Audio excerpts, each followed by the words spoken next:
here to let you know that John Wick Chapter 2 is no perfect movie.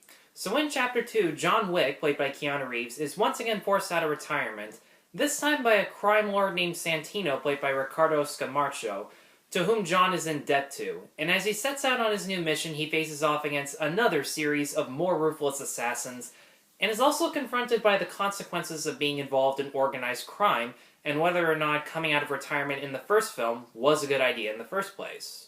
One thing this film expands upon from the predecessor is the film noir atmosphere and its creative comic book style world building. When John is first introduced, he's covered entirely in shadows. You can only see his arms and legs as he's taking out one henchman at a time, and you never see his face until he steps out of the shadows as the scene ends, and that is a really clever way to build up a character and introduce them at the very beginning. And the way this film sets up numerous hidden criminal organizations is really inventive in that it shows different groups such as the Russian mob, the Camorra, even this gang who are entirely disguised as homeless people, and it gives clues as to how these groups operate, as well as add suspense to each action scene, because you never know if anyone in the background could be an assassin in hiding, and it makes John seem a lot more vulnerable. And just like the first film, the action scenes and cinematography are just as good, if not better. There's absolutely no shaky camera work, there's no cutting every time someone gets hit. The action is filmed in steady wide shots where you can see Keanu Reeves and the other actors doing all the stunts, ranging from stunt driving to lesser used martial arts like judo and jiu-jitsu that make it stand out from other action movies. And the use of locations such as an underground tunnel or an art museum feel very intense and atmospheric thanks to the use of shadows and neon lighting. And it just looks visually arresting and really well choreographed. I cannot imagine anyone other than Keanu Reeves as John Wick. He can portray without words a man who has lost a lot of important people in his life and knows that it will continue if he stays in the business. But what this film does, that the first one I think didn't do, was show that whether or not he completes his mission, he brought it on himself by choosing to obey the criminal code of honor rather than flee for his own safety and spare him and several other people of pain.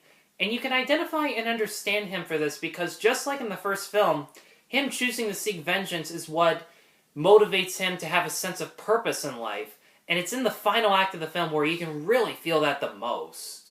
Lawrence Fishburne as the Bowery King isn't really much other than an extended cameo, but Fishburne is over the top in just the right ways to make the character enjoyable as a typically threatening but charismatic crime lord. Somebody please get this man a gun.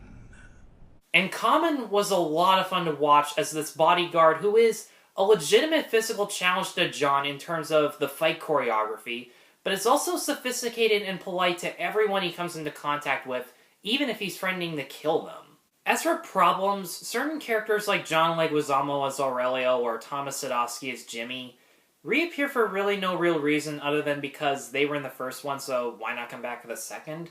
And there was this one new character, this mute henchwoman played by Ruby Rose, who I didn't think was given enough time to develop her own personality like Miss Perkins did, which is a shame because I think that when henchmen or henchwomen don't talk, they feel a lot more cool and mysterious, and I felt like they could have done a little bit more with that particular character.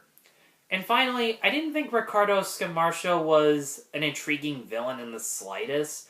He has the most simple motivation. He just wants more power than he already has, and he already has disposable bodyguards and henchmen fighting for him as opposed to him fighting John hand to hand, and as a result, he's not really a physical challenge to John like Vigo was in the first one. John Wick Chapter 2 is slightly lower in terms of unpredictability or intriguing villains, but it ups the action, the cinematography, the film noir style, the criminal world building, and Keanu Reeves continues to dominate as Baba Yaga himself. And for that reason, I'm going to give John Wick Chapter 2 a 4 out of 5. Guys, thanks as always for watching. Be sure to like, subscribe, check out my other reviews at NoPerfectMovie.com. And once again, thank you all very much for watching. Take care.